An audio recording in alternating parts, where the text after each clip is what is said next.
Assalamualaikum warahmatullahi wabarakatuh. Selamat datang kembali di channel Om Riz Official. Untuk kisah kali ini ada sebuah kisah yang berjudul Musyrik. Sebuah kisah dari tulisannya Pijar Horor. Sebelum kita lanjut ke ceritanya, tekan dulu tombol like video ini dan jangan lupa tekan juga tombol subscribe channel ini. Nyalakan juga lonceng notifikasinya agar tidak ketinggalan cerita-cerita lainnya. Dan seperti apa untuk kisah kali ini? Langsung saja kita masuk ke ceritanya.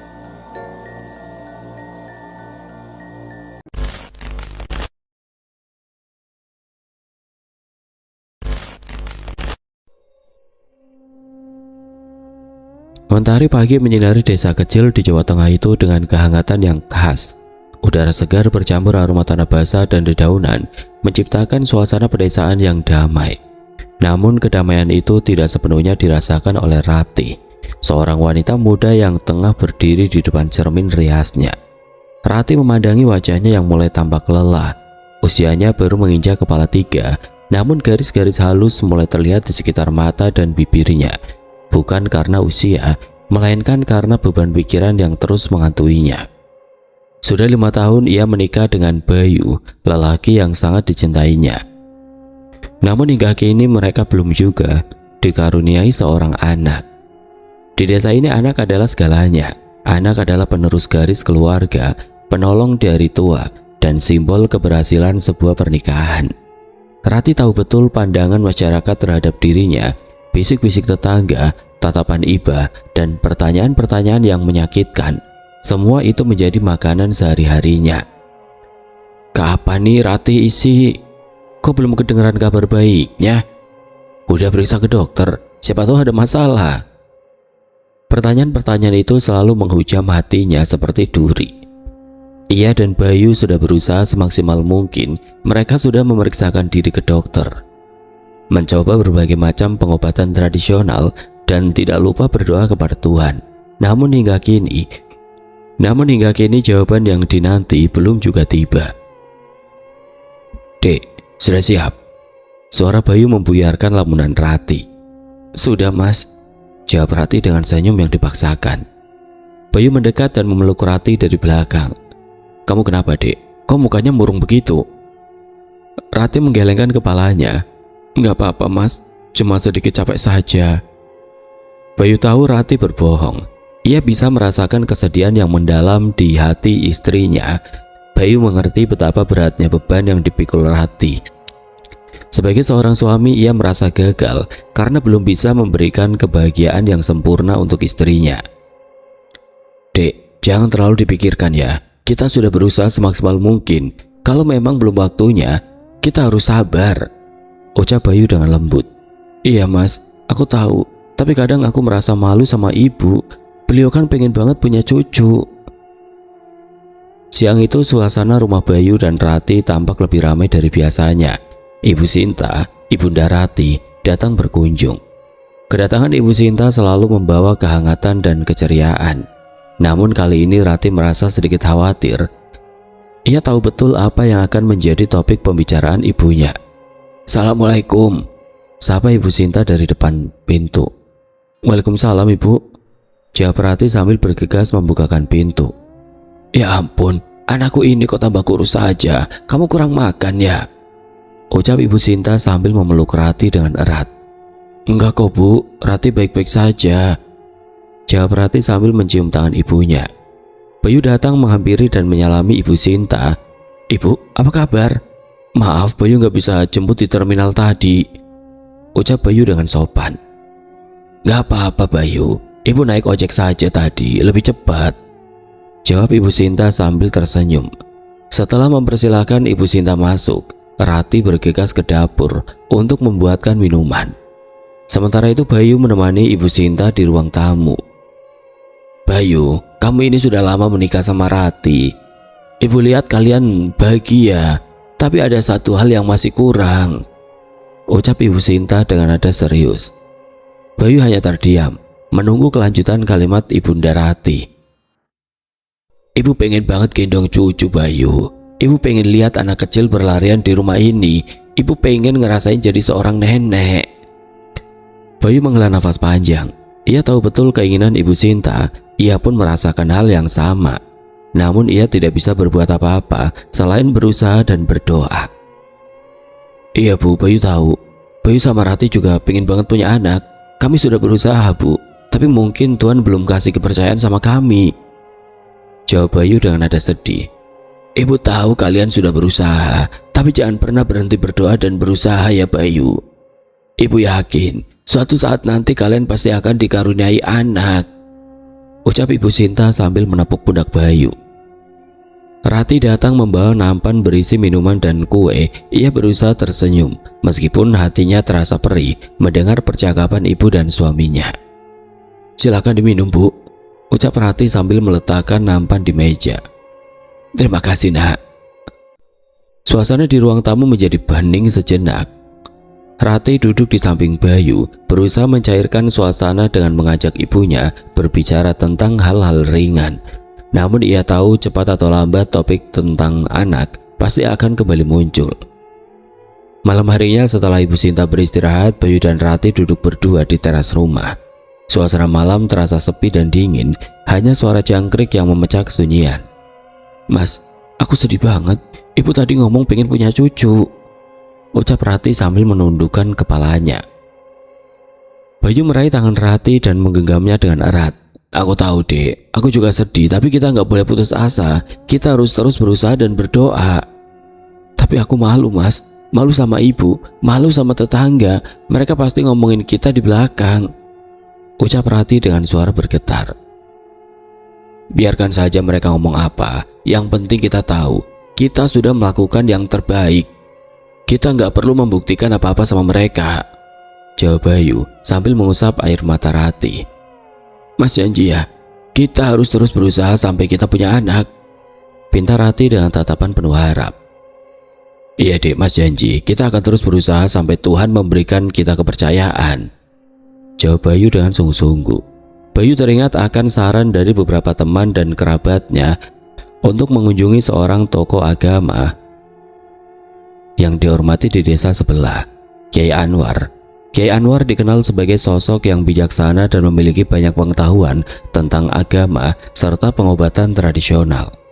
Dek, bagaimana kalau besok kita mengunjungi Kiai Anwar? Siapa tahu beliau bisa memberikan kita petunjuk, usul Bayu. Kiai Anwar, boleh juga Mas, aku setuju, jawab Rati dengan semangat. Keesokan harinya dengan semangat baru, Bayu dan Rati bersiap-siap untuk mengunjungi Kiai Anwar. Mereka berharap kunjungan ini akan membawa harapan baru bagi mereka. Setelah menempuh perjalanan yang cukup jauh, akhirnya mereka tiba di kediaman Kiai Anwar. Rumah Kiai Anwar nampak sederhana, namun terpancar aura kedamaian dan ketenangan dari tempat itu. Bayu dan Rati disambut dengan ramah oleh Kiai Anwar. Setelah mempersilahkan mereka masuk, Kiai Anwar menanyakan maksud kedatangan mereka. Kiai, kami datang ke sini karena ingin meminta petunjuk. Kami sudah lama menikah, tapi belum juga dikaruniai anak, ucap Bayu dengan sopan. Kiai Anwar mengangguk-angguk, mendengarkan dengan seksama keluh kesah Bayu dan Rati. Setelah beberapa saat, Kiai Anwar tersenyum dan berkata, setiap manusia pasti memiliki ujian masing-masing. Ujian kalian adalah penantian akan kehadiran seorang anak. Tapi jangan pernah putus asa, Tuhan selalu punya rencana yang indah untuk setiap hambanya. Kiai Anwar kemudian memberikan beberapa amalan dan doa yang bisa mereka lakukan untuk memohon keturunan. Ia juga menyarankan mereka untuk bersabar dan terus berusaha. Selain berdoa dan berusaha, kalian juga harus menjaga hubungan baik dengan sesama, saling menyayangi dan menghormati, serta membantu orang lain yang membutuhkan. Insya Allah, dengan begitu pintu rezeki akan terbuka lebar untuk kalian. Bayu dan Rati mendengarkan setiap nasihat Kiai Anwar dengan seksama. Mereka merasa diberi nafas baru dan terinspirasi setelah bertemu dengan Kiai Anwar. Terima kasih banyak Kiai, kami akan menjalankan semua nasihat Kiai, ucap Bayu dengan tulus. Setelah berpamitan, Bayu dan Rati meninggalkan kediaman Kiai Anwar dengan hati yang penuh harap. Mereka yakin dengan terus berdoa dan berusaha, suatu saat nanti mereka pasti akan dikaruniai seorang anak. Penantian panjang ini akan berubah manis pada akhirnya. Minggu-minggu berlalu setelah kunjungan Bayu dan Rati ke kediaman Kiai Anwar. Dengan tekun mereka menjalankan amalan dan doa yang diberikan. Setiap malam setelah sholat Isya mereka melantunkan zikir, memohon kepada Allah Subhanahu wa Ta'ala agar segera diberikan keturunan. Bayu pun semakin giat bekerja, berharap rezeki yang diperoleh bisa menjadi berkah bagi keluarganya. Sementara Rati, ia lebih banyak menghabiskan waktu di rumah, mencoba berbagai resep masakan untuk meningkatkan kesuburannya, seperti yang disarankan oleh beberapa temannya. Namun seiring berjalannya waktu, harapan itu mulai memudar. Rati masih belum merasakan tanda-tanda kehamilan. Setiap kali ia melihat anak kecil, hatinya terasa seperti ditusuk duri. Ia iri melihat kebahagiaan para ibu yang bisa menggendong dan merawat buah hatinya. Bahkan bisik-bisik tetangga semakin menjadi-jadi, membuat Rati semakin tertekan. "Mas, aku capek. Kayaknya semua usaha kita sia-sia," ucap Rati suatu malam dengan suara yang terdengar putus asa. Bayu memeluk Rati dengan erat, berusaha menyalurkan kekuatan dan ketabahan. "Jangan bicara seperti itu, Dek. Kita nggak boleh menyerah. Mungkin Allah sedang menguji kesabaran kita. Kita harus tetap yakin. Suatu saat nanti pasti ada jalan." "Tapi sampai kapan, Mas? Aku sudah nggak tahan lagi. Aku malu sama ibu, malu sama semua orang," jawab Rati. Air mata mulai membasahi pipinya. Bayu menghela nafas panjang. Ia pun merasakan kepedihan yang sama. Ia tahu Rati sudah sangat menderita. Sebagai seorang suami, ia ingin melakukan sesuatu untuk meringankan beban istrinya. Namun ia merasa tidak berdaya. Suatu siang saat Rati sedang berkumpul dengan teman-temannya, topik pembicaraan beralih ke masalah keturunan. Salah seorang teman Rati bernama Santi bercerita tentang seorang tokoh yang dianggap memiliki kekuatan spiritual di desa sebelah. "Aku dengar ada seorang namanya Ki Ageng. Katanya dia bisa membantu pasangan yang sulit mendapatkan keturunan. Tapi caranya agak nggak lazim," ucap Santi dengan nada berbisik. "Nggak lazim gimana?" tanya Rati dengan rasa penasaran. "Ya katanya sih dia bisa melancarkan rezeki keturunan dengan cara melakukan ritual tertentu. Tapi ada yang bilang ritualnya itu melibatkan hal-hal mistis," jawab Santi membuat Rati semakin tertarik. "Ah, aku nggak percaya hal-hal seperti itu kan musyrik," timbal teman Rati yang lain bernama Mira. "Iya sih, tapi ada juga yang bilang banyak yang berhasil setelah datang ke Ki Ageng. Bahkan ada yang sampai jadi kaya raya," balas Santi membuat Rati semakin bimbang. Sepulang dari pertemuan itu, pikiran Rati dipenuhi dengan cerita tentang Ki Ageng. Ia merasa ada secerca harapan di tengah kegelapan yang selama ini menyelimutinya. Namun di sisi lain, ia juga merasa takut dan ragu. Ia tahu mengunjungi orang yang melakukan praktek mistis adalah perbuatan yang dilarang agama. Malam harinya, Rati menceritakan semua yang didengarnya kepada Bayu.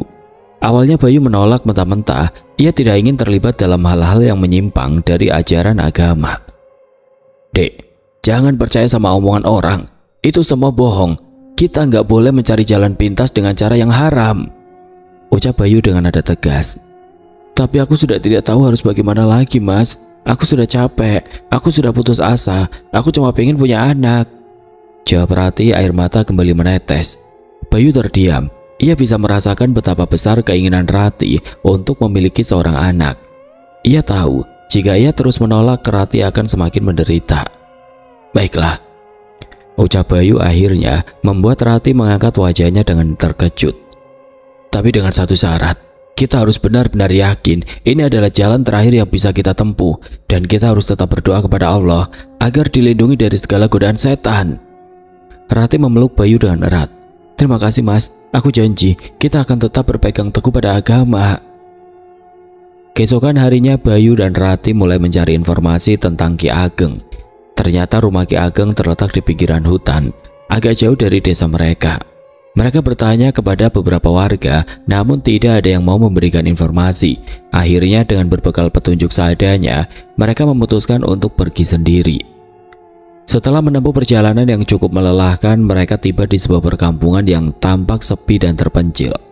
Di ujung perkampungan itu terdapat sebuah jalan setapak yang menuju ke arah hutan. Dengan ragu-ragu, Bayu dan Rati melangkahkan kaki mereka memasuki jalan setapak itu. Semakin jauh mereka berjalan, suasana semakin mencekam. Pohon-pohon tumbuh dengan lebat, menghalangi sinar matahari. Udara terasa lembab dan dingin. Suara-suara binatang hutan terdengar begitu jelas, membuat bulu kuduk mereka meremang. Setelah berjalan cukup lama, mereka melihat sebuah gubuk tua yang tampak reot di tengah hutan. Di depan gubuk itu terlihat seorang pria tua dengan rambut panjang yang sudah memutih. Sedang duduk bersila sambil mengisap rokok kelebak menyan. Pria itu adalah Ki Ageng. Bayu dan Rati saling berpandangan, kemudian memberanikan diri untuk mendekat. "Assalamualaikum," ucap Bayu dengan sopan. Ki Ageng menoleh menatap Bayu dan Rati dengan tatapan tajam. "Waalaikumsalam. Kalian siapa? Ada perlu apa datang ke sini?" tanyanya dengan suara berat. "Kami adalah Bayu dan Rati. Kami datang ke sini karena ingin meminta bantuan Ki Ageng," jawab Bayu dengan nada gugup. Ki Ageng mengangguk-angguk, kemudian mempersilahkan Bayu dan Rati masuk ke dalam gubuknya. Gubuk itu tampak sangat sederhana, hanya beralaskan tikar dan beberapa peralatan ritual yang tergantung di dinding. "Kalian ingin meminta bantuan apa?" tanya Ki Ageng setelah Bayu dan Rati duduk di hadapannya. "Kami sudah lama menikah, tapi belum juga dikaruniai anak. Kami sudah mencoba berbagai cara, tapi belum berhasil juga. Kami dengar Ki Ageng bisa membantu kami," jawab Rati dengan suara lirih. Ki Ageng menatap Rati dengan seksama. "Aku bisa membantu kalian, tapi ada syaratnya." "Syaratnya apa, Ki?" tanya Bayu dengan rasa penasaran. "Syaratnya adalah kalian harus bersedia melakukan ritual pada malam Jumat Kliwon, dan kalian harus siap menanggung segala risiko yang mungkin terjadi," jawab Ki Ageng, membuat Bayu dan Rati terkejut. "Resiko apa, Ki?" "Resikonya adalah kalian mungkin akan berurusan dengan makhluk halus, atau kalian mungkin akan mendapatkan karma buruk di kemudian hari," jawab Ki Ageng dengan tatapan yang sulit diartikan. Bayu dan Rati saling berpandangan. Mereka tahu keputusan ini sangat berat, namun keinginan mereka untuk memiliki seorang anak sudah begitu besar sehingga mereka bersedia menanggung segala resiko. "Kami bersedia, Ki." Ki Ageng tersenyum. "Baiklah, kalau begitu datanglah ke sini pada malam Jumat Kliwon. Bawa sesajen dan perlengkapan ritual lainnya. Aku akan memberitahu kalian apa saja yang harus kalian lakukan," ucap Ki Ageng. Dengan hati yang bercampur aduk antara harapan dan kecemasan, Bayu dan Rati berpamitan kepada Ki Ageng. Mereka meninggalkan gubuk itu dengan membawa janji yang penuh misteri. Malam Jumat Kliwon tiba. Kegelapan menyelimuti desa hanya diterangi oleh rembulan yang samar-samar. Angin bertiup kencang, menerbangkan dedaunan kering dan menimbulkan suara gemersik yang menakutkan. Suasana mistis begitu terasa, membuat bulu kuduk meremang. Di rumahnya yang sederhana, Bayu dan Rati tengah bersiap-siap. Mereka telah menyiapkan segala sesajen dan perlengkapan ritual yang diminta oleh Ki Ageng. Sesajen itu terdiri dari bunga 7 rupa, kemenyan, kain mori, ayam cemani, dan beberapa jenis makanan tradisional. Sementara perlengkapan ritual lainnya adalah dupa, lilin, dan minyak wangi. Rati tampak gelisah. Ia terus-menerus berdoa dalam hati, memohon perlindungan kepada Allah SWT. Ia takut dengan apa yang akan terjadi malam ini. Ia takut jika ritual ini akan membawa malapetaka bagi dirinya dan keluarganya. Namun di sisi lain, ia juga berharap ritual ini akan menjadi jalan baginya untuk mendapatkan seorang anak. "Dek, sudah siap?" tanya Bayu memecah keningan. Rati mengangguk pelan. "Siap, Mas, tapi aku takut," jawabnya dengan suara lirih. Bayu mendekat dan memeluk Rati dengan erat. "Jangan takut, Dek. Aku akan selalu ada di sampingmu. Kita akan menghadapi ini bersama-sama," ucapnya berusaha menenangkan Rati. Setelah berpamitan kepada Ibu Sinta yang tampak khawatir dengan kepergian mereka, Bayu dan Rati berangkat menuju rumah Ki Ageng. Mereka berjalan kaki menyusuri jalan setapak yang gelap dan sepi. Sesekali mereka mendengar suara lolongan anjing dan burung hantu, membuat suasana semakin mencekam. Tepat pukul 9 malam, mereka tiba di rumah Ki Ageng. Rumah itu tampak lebih suram dari sebelumnya, hanya diterangi oleh beberapa buah lampu minyak yang redup. Aroma kemenyan dan dupa begitu menyengat, menusuk hidung. Ki Ageng menyambut kedatangan mereka dengan senyuman misterius. "Kalian sudah datang. Bagus. Malam ini adalah malam yang tepat untuk melakukan ritual," ucapnya dengan suara berat. Ki Ageng mempersilahkan Bayu dan Rati masuk ke dalam rumahnya. Di ruang tengah, ia telah menyiapkan sebuah tempat ritual yang lengkap dengan berbagai macam perlengkapan. Ki Ageng meminta Bayu untuk duduk di pojok ruangan dan membaca doa-doa. Sementara Rati, ia diminta untuk mengikuti semua instruksi yang diberikan oleh Ki Ageng.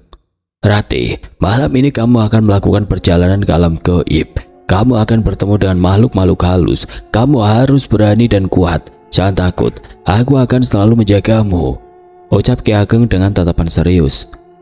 Rati mengangguk, meskipun hatinya berdebar kencang. Ki Ageng kemudian mulai membaca mantra-mantra dalam bahasa yang tidak dimengerti oleh Bayu dan Rati. Suara Ki Ageng terdengar serak dan berat, seolah-olah ia sedang berkomunikasi dengan makhluk dari dunia lain. Setelah beberapa saat Ki Ageng menghentikan bacaan mantranya, ia mengambil sebuah keris pusaka dan mengarahkan keris itu ke arah Rati. Sekarang, ikutlah aku ke dalam hutan, ucap Ki Ageng dengan nada memerintah. Rati mengikuti Ki Ageng keluar dari rumah. Mereka berjalan menyusuri jalan setapak yang semakin gelap dan sepi. Bayu hanya bisa melihat mereka dari kejauhan, membaca doa-doa dengan khusyuk. Ia merasa cemas dan khawatir dengan keselamatan Rati. Semakin jauh mereka berjalan ke dalam hutan, suasana semakin mencekam. Pohon-pohon tumbuh dengan rapat, menghalangi cahaya rembulan. Suara-suara binatang hutan terdengar semakin jelas, seolah-olah mereka sedang mengawasi setiap gerakan Rati dan Ki Ageng. Setelah berjalan cukup lama, mereka tiba di sebuah tempat yang terbuka. Di tengah tempat itu berdiri sebuah bangunan kuno yang tampak mewah dan megah. Bangunan itu terbuat dari batu bata merah yang sudah lapuk, ditumbuhi oleh lumut dan tanaman merambat. Namun meskipun tampak kuno, bangunan itu tetap memancarkan aura kemewahan. Rati terpukau melihat bangunan itu. Ia tidak menyangka di tengah hutan yang gelap dan sepi ini terdapat sebuah bangunan yang begitu megah. Ia bertanya-tanya, siapa pemilik bangunan ini dan apa tujuannya dibawa ke tempat ini. Selamat datang di istana gaib. Di tempat inilah kamu akan mendapatkan apa yang kamu inginkan. Ki Ageng menggandeng tangan Rati dan membawanya masuk ke dalam istana. Di depan pintu masuk, mereka disambut oleh beberapa orang wanita yang berparas cantik dan mengenakan pakaian tradisional Jawa. Wanita-wanita itu tersenyum ramah kepada Rati dan membungkuk hormat kepada Ki Ageng. Selamat datang Nyi Rati, kami sudah lama menunggumu, ucap salah seorang wanita itu dengan suara lembut. Rati terkejut mendengar sapaan itu. Ia tidak mengenal wanita-wanita itu. Namun mereka seolah-olah sudah mengenalnya sejak lama. Ia merasa bingung dan takut. Jangan takut, mereka adalah dayang-dayang istana ini. Mereka akan menemanimu selama kamu berada di sini, ucap Ki Ageng, seolah-olah bisa membaca pikiran Rati. Dayang-dayang itu kemudian membawa Rati masuk ke dalam istana. Istana itu tampak sangat mewah dan megah. Dinding-dindingnya dihiasi oleh lukisan-lukisan kuno yang menggambarkan adegan-adegan dari mitologi Jawa. Lantainya dilapisi oleh karpet-karpet Persia yang tebal dan halus. Di setiap sudut ruangan terdapat patung-patung dewa dan dewi yang terbuat dari emas dan perak. Rati dibawa ke sebuah kamar yang terletak di lantai atas istana. Kamar itu tampak sangat indah dan mewah. Tempat tidurnya berukuran besar, ditutupi oleh kain sutra yang lembut. Di atas tempat tidur terdapat bantal-bantal yang empuk dan harum. Di depan tempat tidur terdapat meja rias yang penuh dengan berbagai macam peralatan kecantikan. Kamar inilah adalah kamarmu. Selama kamu berada di sini, kamu bisa beristirahat dan bersiap-siap untuk ritual, ucap salah seorang dayang itu dengan senyuman ramah. Dayang-dayang itu kemudian meninggalkan Rati sendirian di dalam kamar. Rati duduk di tepi tempat tidur merasa bingung dan takut. Ia tidak tahu apa yang akan terjadi selanjutnya. Ia hanya bisa berdoa dan berharap semua ini akan segera berakhir dengan baik. Tiba-tiba pintu kamar terbuka. Seorang pria masuk ke dalam kamar. Pria itu memiliki wajah yang sangat mirip dengan Bayu, suaminya. Namun ada sesuatu yang berbeda dari pria itu. Tatapannya lebih tajam, gerakannya lebih gesit, dan auranya lebih kuat. Mas Bayu, ucap Rati dengan nada ragu. Pria itu tidak menjawab. Ia hanya tersenyum sinis dan mendekati Rati. Rati merasa takut dan berusaha menjauh. Namun pria itu dengan cepat meraih tangannya dan menariknya ke dalam pelukannya. Kamu tidak perlu takut Rati. Aku adalah Bayu. Aku datang untuk memenuhi keinginanmu. bisik pria itu di telinga Rati. Rati meronta-ronta berusaha melepaskan diri dari pelukan pria itu. Ia tahu pria itu bukan Bayu suaminya. Pria itu adalah makhluk-makhluk halus yang mau nyamar menjadi Bayu. Namun tenaganya tidak sekuat pria itu. Pria itu dengan mudah membuka pakaian Rati dan menciumnya dengan kasar. Rati menangis dan berteriak, memohon agar pria itu melepaskannya. Namun teriakannya tidak ada yang mendengar. Dayang-dayang istana seolah-olah tidak peduli dengan apa yang terjadi di dalam kamar itu.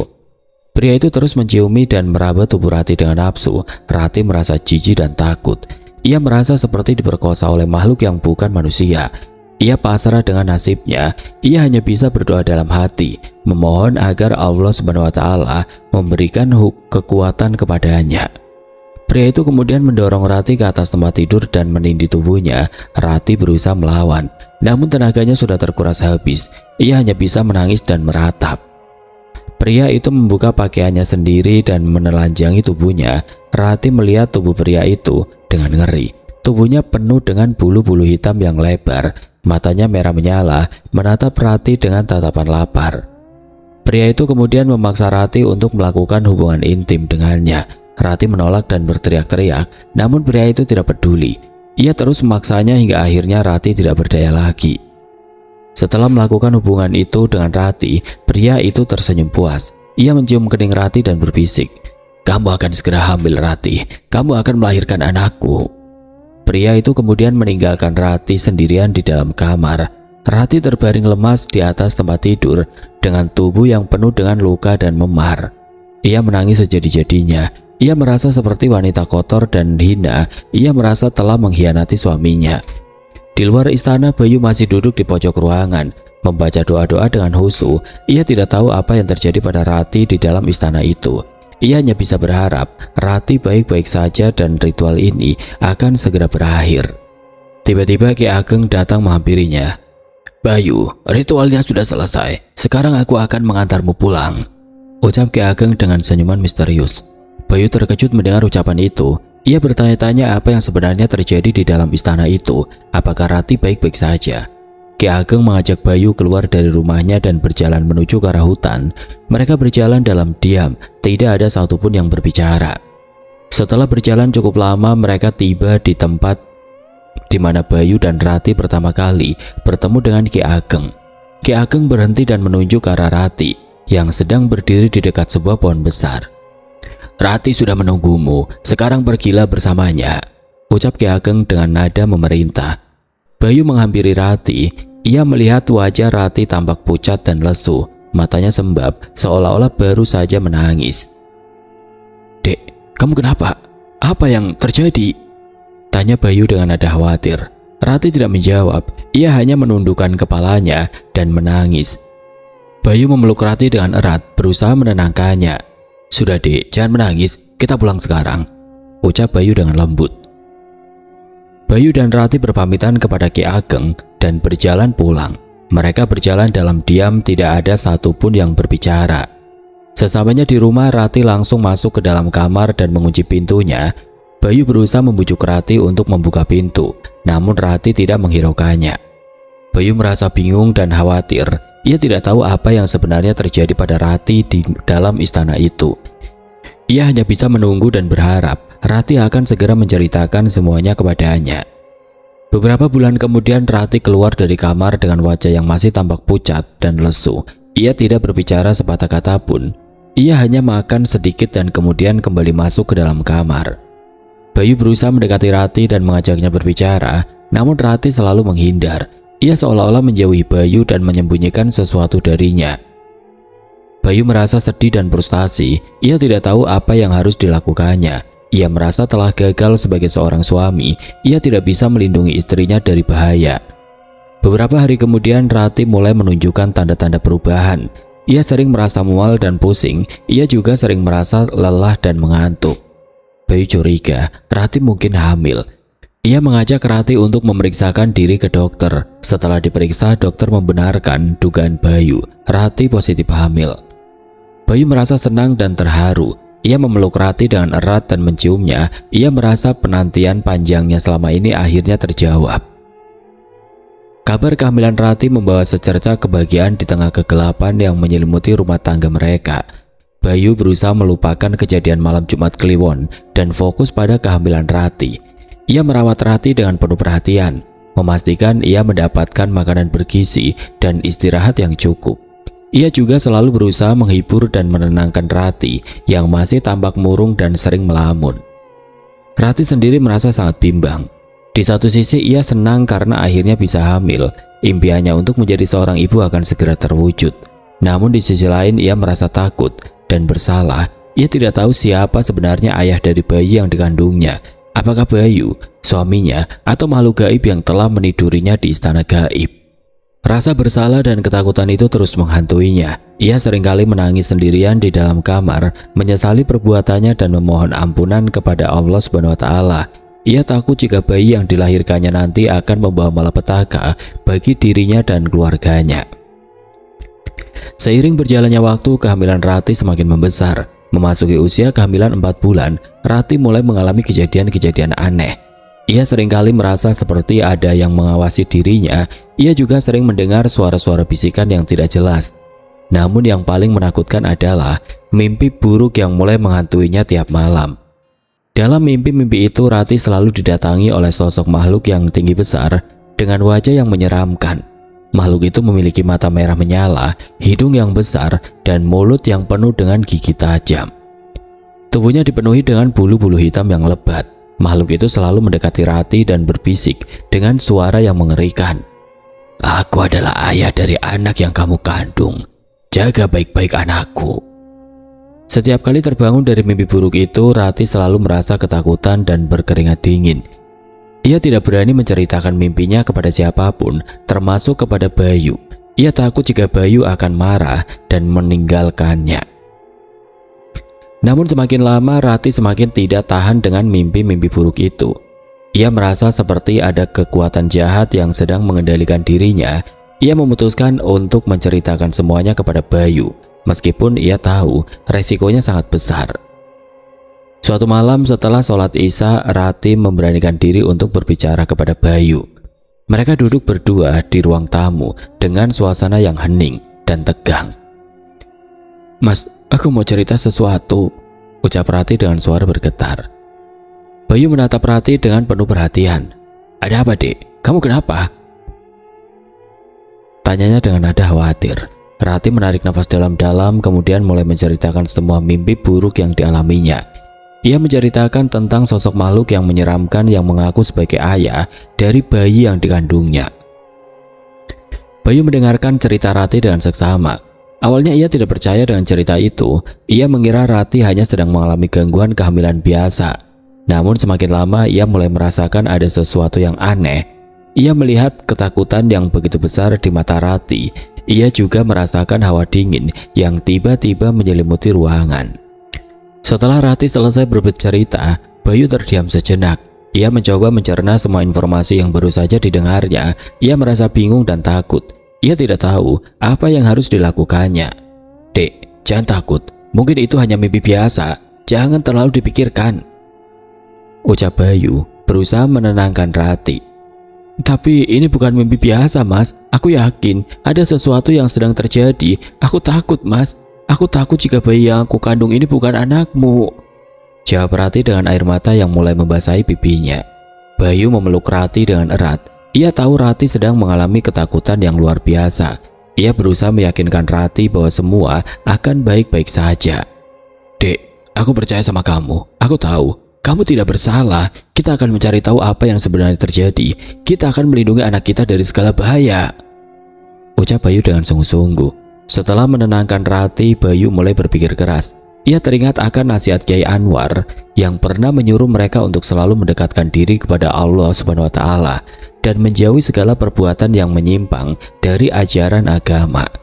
Ia merasa apa yang sedang terjadi pada mereka saat ini adalah akibat dari perbuatan mereka yang telah mencari jalan pintas dengan cara yang haram. Ia merasa bersalah karena telah membawa Rati ke dalam dunia yang gelap dan penuh dengan tipu daya setan. Bayu memutuskan untuk kembali mengunjungi Kiai Anwar dan meminta petunjuk. Ia berharap Kiai Anwar bisa memberikan solusi untuk masalah yang sedang mereka hadapi. Keesokan harinya Bayu dan Rati kembali mendatangi kediaman Kiai Ahmad. Mereka menceritakan ke semua kejadian yang telah mereka alami, mulai dari ritual istana gaib hingga mimpi buruk yang menghantui Rati setiap malam. Kiai Anwar mendengarkan cerita mereka dengan seksama. Setelah selesai mendengarkan, Kiai Anwar menghela nafas panjang dan berkata, "Kalian telah melakukan kesalahan besar. Kalian telah mencari jalan pintas dengan cara yang haram. Kalian telah membuka pintu bagi setan untuk masuk ke dalam kehidupan kalian."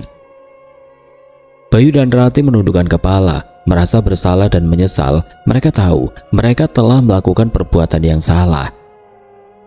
"Rati, kamu telah berhubungan dengan gendruwo," ucap Kiai Anwar dengan nada serius.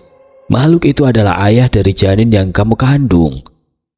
Kalian telah membuka pintu bagi kegelapan, dan sekarang kegelapan itu berusaha untuk mengambil alih kehidupan kalian. Namun jangan putus asa. Selama kita memiliki iman dan berserah diri kepada Allah SWT, kita akan mampu melawan segala kejahatan." Kiai Anwar kemudian menyerahkan Bayu dan Rati untuk melakukan perjalanan spiritual bersamanya. Ia ingin menunjukkan kepada mereka betapa sesatnya jalan yang telah mereka tempuh dan betapa besar kuasa Allah SWT yang mampu melindungi mereka dari segala bahaya. "Besok pagi kita akan pergi ke tempat Ki Ageng. Aku ingin melihat sendiri apa yang sebenarnya terjadi di sana," ucap Kiai Anwar dengan nada tegas.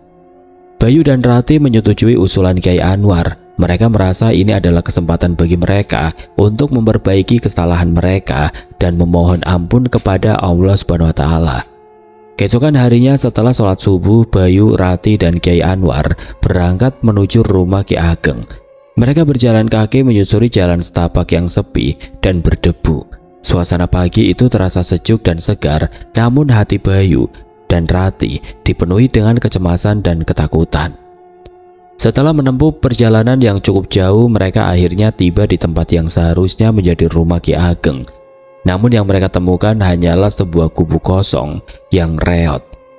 Gubuk itu tampak tidak terawat dan ditinggalkan. Bayu dan Rati terkejut melihat pemandangan itu. Mereka tidak percaya. Rumah Ki Ageng yang sebelumnya tampak begitu angker dan misterius, kini telah berubah menjadi gubuk kosong yang tidak berpenghuni. "Kemana Ki Ageng?"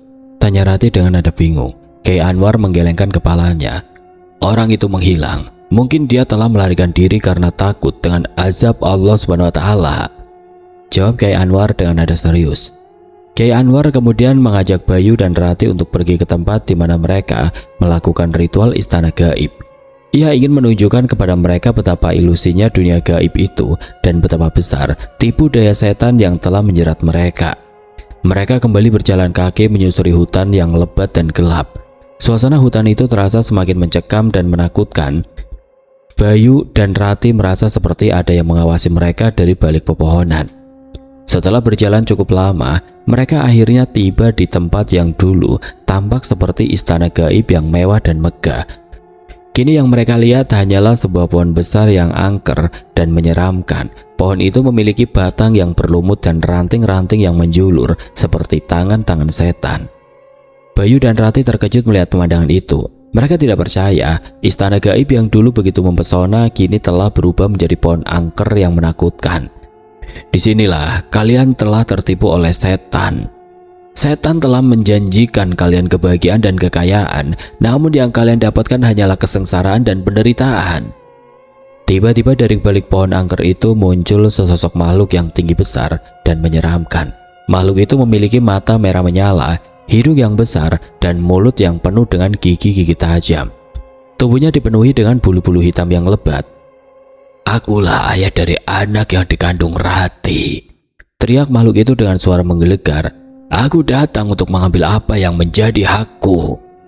Bayu dan Rati ketakutan melihat makhluk itu. Mereka berpelukan erat, memohon perlindungan kepada Allah SWT. Kiai Anwar maju ke depan, menghadang makhluk itu dengan keberanian. "Wahai makhluk terkutuk, pergilah dari tempat ini. Jangan ganggu keluarga ini lagi. Kau tidak berhak atas janin yang dikandung Rati. Janin itu adalah ciptaan Allah SWT," seru Kiai Anwar dengan suara lantang menggema di seluruh hutan.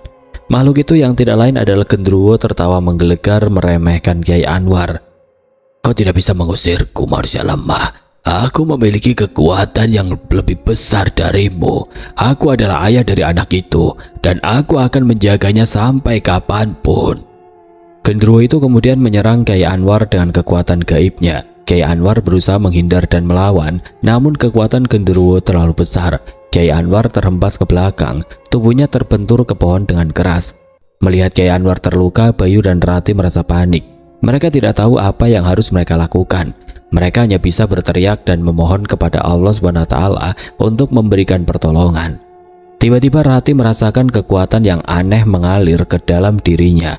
Ia merasakan amarah dan kebencian yang membara terhadap genderuwo yang telah menipunya. Ia melangkah maju, mendekati genderuwo dengan tatapan yang penuh dengan keberanian. Kau telah menipuku, kau telah merusak hidupku. Aku tidak akan membiarkanmu menyentuh anakku. Teriak Rati dengan suara lantang, membuat genderuwo terkejut. Rati kemudian mulai melantunkan ayat-ayat suci Al-Quran yang ia hafal. Suara Rati terdengar merdu dan kuat, mampu menembus kegelapan hutan dan menyentuh hati genderuwo. Genderuwo itu mulai merasakan kesakitan yang luar biasa, tubuhnya terasa panas dan terbakar. Kekuatan gaibnya mulai melemah, ia tidak tahan dengan lantunan ayat-ayat suci yang dilantunkan oleh Rati. Hentikan, aku mohon hentikan. Aku menyerah, aku akan pergi dari tempat ini. Aku tidak akan pernah mengganggu kalian lagi. Rati terus melantunkan ayat-ayat suci Al-Quran, tidak menghiraukan permohonan genderuwo. Genderuwo itu akhirnya menghilang, meninggalkan Bayu, Rati dan Kyai Anwar yang kelelahan dan ketakutan. Setelah genderuwo pergi, Rati jatuh pingsan. Bayu segera memeluknya dan membawanya ke tempat yang lebih aman. Kyai Anwar yang terluka juga berusaha bangkit dan membantu Bayu. Beberapa bulan kemudian Rati melahirkan seorang anak laki-laki. Anak itu lahir dengan selamat dan sehat. Namun ada sesuatu yang berbeda dari dirinya. Anak itu memiliki mata yang sangat indah, namun tatapannya tampak kosong dan dingin. Anak itu juga memiliki kulit yang sangat halus, namun terasa dingin saat disentuh. Bayu dan Rati merasa bingung dan khawatir dengan keadaan anak mereka. Mereka takut jika anak mereka akan membawa kesialan bagi mereka. Namun Kyai Anwar menenangkan mereka. Ia mengatakan anak itu adalah titipan Allah SWT yang harus mereka jaga dan rawat dengan penuh kasih sayang.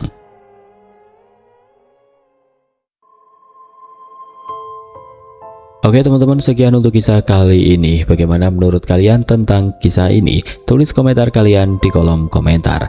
Dan buat teman-teman yang baru bergabung, jangan lupa untuk like, komen, share, serta subscribe channel ini. Dan jangan lupa nyalakan juga lonceng notifikasinya agar tidak ketinggalan cerita-cerita lainnya.